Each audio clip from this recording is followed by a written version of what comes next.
Nicolás Massot está esperándonos. Gracias por esperar, Nicolás. ¿Cómo va? Muy bien, Fernando. Muchas gracias. Nicolás, contame cómo estás observando, que sos conocedor del tema, este nuevo conflicto entre el campo y el gobierno. Me refiero a este nuevo conflicto para saber si vos crees que puede escalar a lo que fue el conflicto en el 2008. Bueno, no, esperemos que no. Esperemos realmente que no volver nunca más a situaciones como las vividas en el 2008. Pareciera si bien a veces hay una cierta prepotencia de parte del presidente y de muchos actores del gobierno que nos hacen sospechar que se puede repetir esa confrontación casi sesgada o ciega.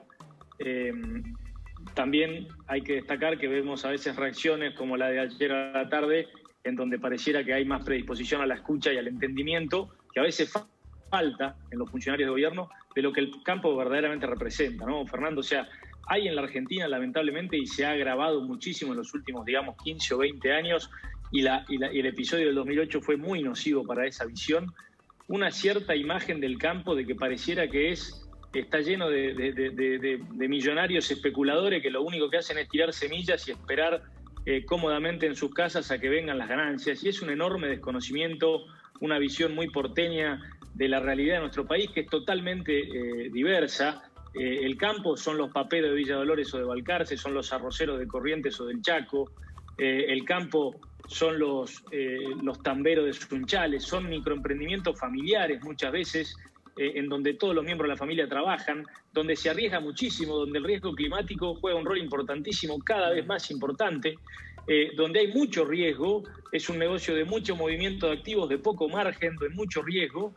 Y lo segundo que hay que tener en cuenta es que el campo es el sector que más aporta a las arcas públicas, en términos de la presión fiscal, la presión tributaria que sufre y que aporta, y que creo que lo aporta en gran medida de manera patriótica, cívica. Me parece que eso hay que tenerlo en cuenta. Y por último, con esto cierro, Fernando, el meollo de la discusión actual, que es la formación de precios. Me parece que ayer lo que logró la mesa de enlace, que el presidente y sus funcionarios entiendan, que la incidencia, primero que un país con 30 puntos de inflación promedio en los últimos, 15 o 20 años, para no hacer diferencia por gobierno, el último de los problemas está en el productor, donde hay cientos de miles, es el mercado más competitivo de todos, donde menos incidencia tienen los productores en la formación de precios. Los precios en la Argentina están absolutamente distorsionados por la política monetaria y fiscal de los últimos al menos 4 gobiernos. Nicolás, cuando vos decís que ayer los funcionarios se convencieron después de escuchar a la mesa de enlace, ¿vos crees que realmente no sabían lo que estaban diciendo los funcionarios?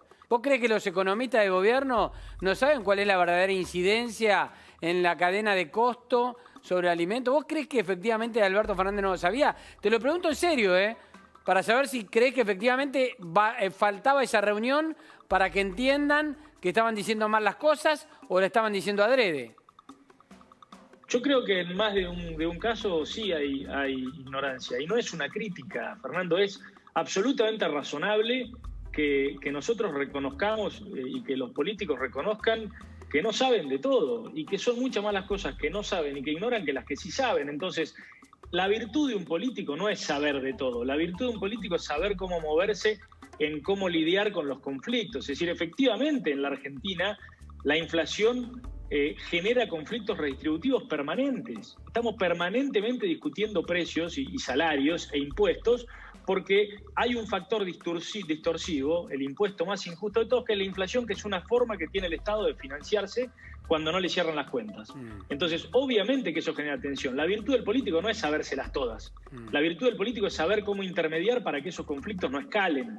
Entonces, yo definitivamente creo que en algunos, no digo en todos, por supuesto, podía faltar conocimiento. Y creo que este tipo de reuniones son muy importantes para que se entienda que la incidencia de la materia prima en el precio final es mucho menos importante, por ejemplo, que la incidencia de los impuestos, que la incidencia de la cadena intermedia de logística y de comercio, que es mucho más concentrada. Vos decís, la materia prima depende de cientos de miles de productores. La logística depende de 4 empresas y la redistribución de otras 4 o 5 empresas. Entonces es mucho más probable que el abuso de precios esté en la cadena intermedia, que hay mucha más concentración, a que esté en la materia prima, que es, insisto, el mercado de los más competitivos del mundo, el mercado agrícola en todo el mundo. Nicolás, hablaste del impuesto más injusto, que es el tema de la inflación, y efectivamente es así. Y también hablaste de lo que los políticos deberían saber y que no tienen que saber de todo. Pero, por ejemplo, ninguno sabe de inflación.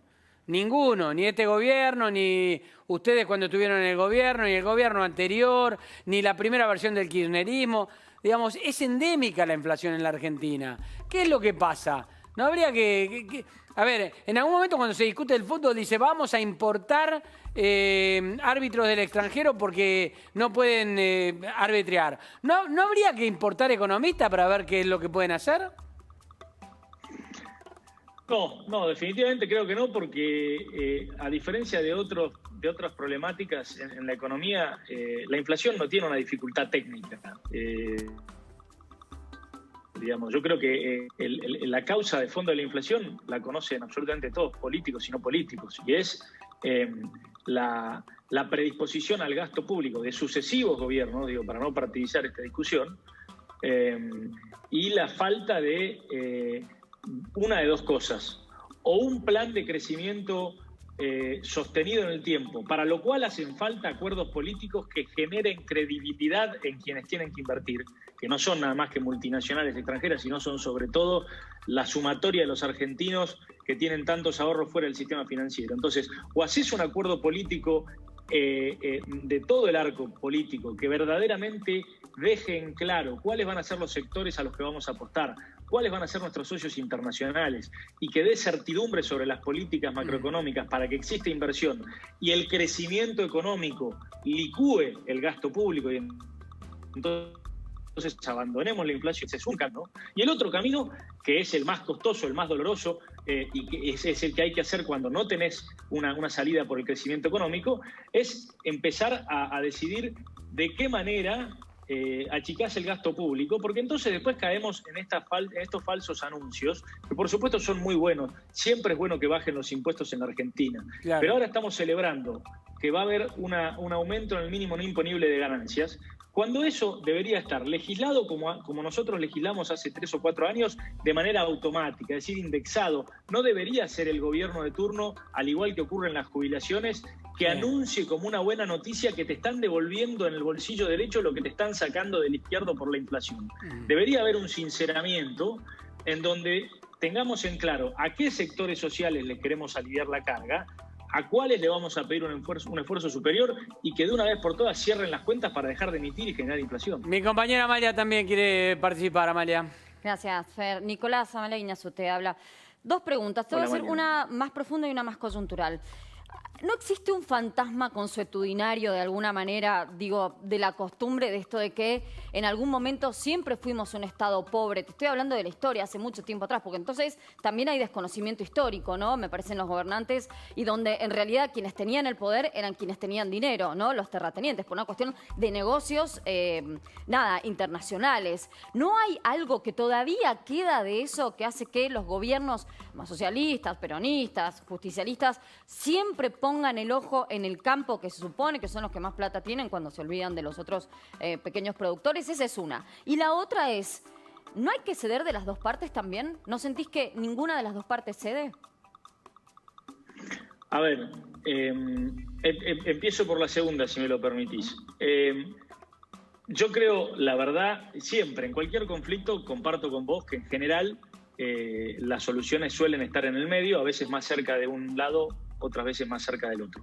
Me parece, la verdad, que en este caso puntual, el campo en general, y en particular algunas economías regionales del campo, vienen cediendo hace 50 años. Es decir, yo creo que realmente cuando vos te das cuenta que una noticia que debería ser excelente para todo el mundo, como es el repunte de los precios de las commodities agrícolas en todo el mundo, es mucha mejor noticia para el Estado que para los productores, por la participación que tiene el Estado en esa recuperación, ahí te da la pauta de que en realidad del lado de los productores no hay mucho más que poner. Y esto está relacionado con tu primer pregunta, porque yo tiendo a creer que lo que verdaderamente ocurre es como efectivamente la Argentina tiene ventajas competitivas muy importantes en su sector agrícola. Tiene una vastísima extensión, tierras muy fértiles, regímenes de lluvia muy buenos. Producto de eso, históricamente, ha desarrollado un sector tecnológico vinculado al agro en términos de la modernidad de su maquinaria y de la producción local de la maquinaria agrícola de tecnología de punta y también de los laboratorios y la modificación genética de semillas que son adaptadas permanentemente a los ecosistemas argentinos. Producto de todo eso, es el único sector al cual todavía el Estado le puede seguir poniendo la mano y va a seguir encontrando, lo cual no quiere decir que sea justo que lo siga haciendo. ¿Se entiende la diferencia? El Estado insiste con el campo tal vez en parte por una razón histórica, como decías vos, pero sobre todo porque es el sector más competitivo. Ahora, lo que dice toda la bibliografía y todos los economistas y lo que han hecho todos los países del mundo que han tenido éxito es potenciar a los sectores en los que tienen ventajas competitivas y financiar a través de la obtención de divisas vía exportación el desarrollo de los otros sectores. Acá hacemos lo contrario. Acá vamos a tratar de extraer siempre el beneficio marginal que el campo puede obtener y en vez de que los productores lo inviertan en más modernidad y en más innovación, el Estado cree siempre que lo puede alocar de una manera más eficiente y eso es equivocado. Nicolás, te paso a la política y ya con esto voy cerrando. Concretamente, ¿cómo ves a la oposición para enfrentar el próximo proceso electoral? Espacio en el cual estás vos y al cual pertenecés, pero que hace un tiempito tuvo algún ruido con la pata política. Me refiero a vos, a Frigerio, a Monzó. ¿Cómo lo ves? ¿Están cerca, están lejos? ¿Cómo es el tema? A ver, ruidos puede haber siempre, discusiones hacia adentro hay muchas más de las que hay hacia afuera y es muy sano que así sea. Me parece que el sistema político argentino está volviendo a tomar una forma que abandonó hace 20 años en la crisis del 2001, que es una forma más bipartidista, o en este caso bifrentista, con un frente político fuerte en el oficialismo y otro frente político muy fuerte que no ocurría hace mucho tiempo en la oposición.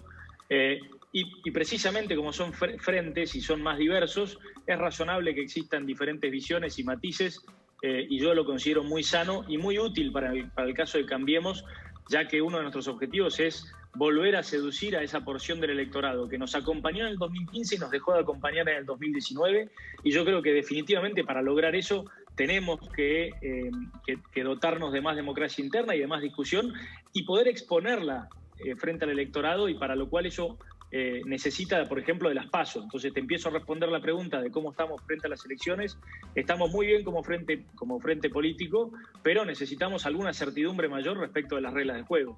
Esta idea de que el gobierno pueda llevar hasta último momento la definición de con qué reglas se va a llevar a cabo la elección es bastante peligrosa, y esperemos que se abandone de una vez por todas y quede claro el cronograma electoral para que entonces la gente pueda empezar a participar y decidir de qué manera volcar su voto.